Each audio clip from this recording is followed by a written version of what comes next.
I was standing in the arrivals hall when my sister's laughter echoed through the terminal. That same careless, ringing sound she'd always used when she got away with something. Only this time, she hadn't. Her suitcase wheels rattled across the tiles.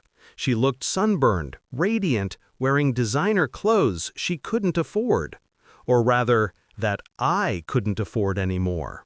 She waved when she saw me, like I was her welcoming committee. I smiled back, calm, controlled, deadly inside. She had no idea what was waiting for her. When I first started my business, a small digital marketing agency, I used my own credit line to bootstrap everything. My parents were proud, or so I thought. I trusted them with administrative access in case of emergencies.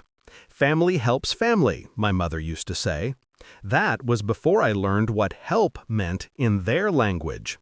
It started small, minor discrepancies on the account, airline tickets, hotel bookings. I assumed it was business travel my accountant forgot to log. Then came the email from the bank, a thank you for spending over $120,000 on international luxury transactions. At first, I thought it was a glitch. Then my phone buzzed. A message from my sister. A photo of a burning credit card, flames curling around the edges. Her caption, "Your account's empty now, so I set it on fire.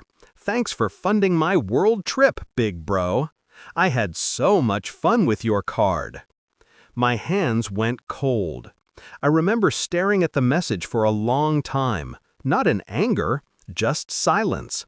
A slow, deliberate calm, the kind that comes before a storm that's been building for years. I didn't call her. I didn't confront my parents. I didn't scream or demand explanations. That's what they expected. Drama, guilt, noise they could drown out. Instead, I made coffee, sat down, and started a new document on my laptop titled Recovery Plan. Step 1. Report the card stolen. Step 2. File a fraud claim. Step 3. Let them dig their own graves while I quietly filled mine with evidence. The bank froze the account. They asked for statements, proof, correspondence. I gave them everything, including screenshots of my sister's post. Her standing in front of the Eiffel Tower, captioned, "Living my best life thanks to family, heart." Every post, every tag, every careless flex became evidence in a neat, time-stamped portfolio. Then came step 4, silence. I didn't speak to my family for 3 months. Not a word. My sister thought I was sulking. My parents thought I'd get over it. Meanwhile, I watched as my claim went through. The bank reversed the charges. Investigators contacted the cardholder listed as authorized administrator. That was my father. The day they froze his assets for fraudulent misuse of a corporate account, he called me in panic. "You didn't report this, did you?" I kept my voice steady. Of course I did. It was theft. The line went dead. Fast forward 3 months. My sister, fresh from her world trip, had no clue her access to family accounts was terminated, or that her credit history was now flagged for investigation.